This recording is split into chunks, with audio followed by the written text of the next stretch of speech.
Back in 2007, I, 37M, was a high school senior. I had recently found out I was to be a father.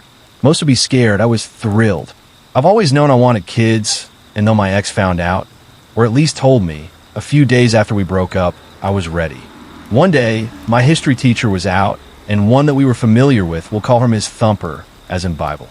Ms. Thumper had split us into groups to do some work, and we were permitted to speak quietly amongst ourselves quietly when finished. My friend and I began discussing the baby, which turned out not to be mine, but that's a whole other story, and the rest of the girls in the group joined in. As we were next to her desk, Ms. Thumper heard and joined the conversation. Quickly, however, Ms. Thumper began asking about when we were going to marry. Now, I was raised that staying with someone you don't have feelings for because a child is involved only ends in hurting everyone.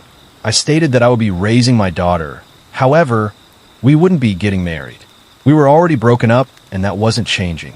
Now, I don't remember the exact words, but she began berating me, using Christianity as the argument as to why it was my duty to marry her.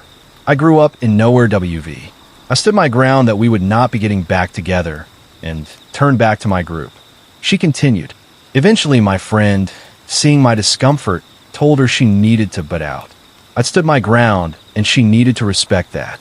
Ms. Thumper got very angry and made all the groups split up and turned on the TV, insisting no one speaks.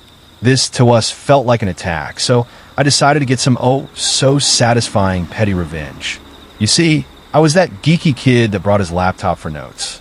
At that time, I had a Dell Axiom Pocket PC with an infrared receiver/emitter. A few days earlier, I had shown the normal teacher how I could use it as a programmable remote using the learning function. She gets everything set up, sits down, and